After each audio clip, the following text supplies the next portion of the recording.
Okay, so we're going to do question 1. We're going to do A, B, and C, and that's pretty much going to show us how to do this whole page. Piece of cake, right? Alright, so let's look at number 1. A 78 kilogram skydiver has a total speed of 62 meters per second at an altitude of 870 meters above the ground. Determine the energy possessed by the skydiver. So, first thing we're going to do, as usual, is we're going to write down what we have off to the side. So we have our mass equals 78 kilograms. We have our velocity equals 62 meters per second.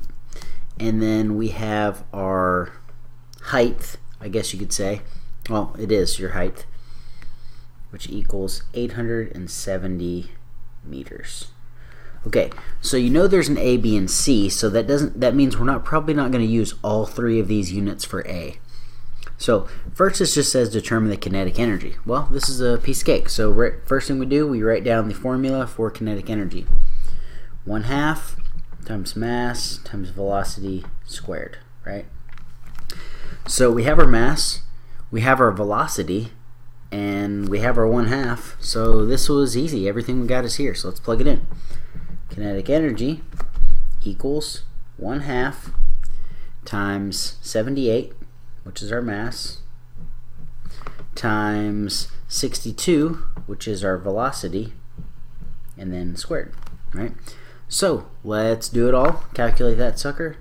So our kinetic energy will equal, hopefully you guys got this, 149,916. So what is that? 149,916, and then we know the units is joules. So cool. So there's our kinetic energy. So the next thing we got to do is we got to find the potential energy. Determine the potential energy possessed by the skydiver. Awesome.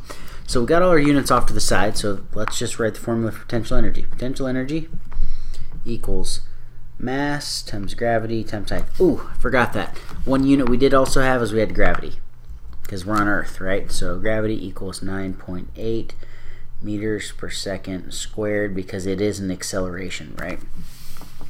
Okay, so let's plug it in. Our potential energy equals our mass, which is 78, times gravity, which is 9.8, times height, which is, what, 870, right? 870. So all these problems are actually really easy. You just kind of plug and chug. So 78 times 9.8 times 870. Nothing to square here, so you just pop it all in.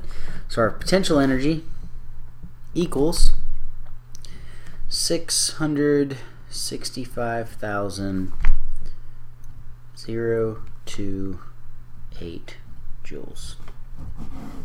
So something to note, usually you have no initial kinetic energy, but since the skydiver is always already moving, he's already he has a pretty fast velocity, that means he's gonna have a kinetic energy, right? So you're used to, I know from earlier units where it's like initial kinetic energy is always 0. Well, in this case it's not, because he starts out moving, okay? So our potential energy is this, it's in joules. Our kinetic energy is this, so now let's go to C, which is determine the total mechanical energy. Mechanical energy is pretty easy to determine.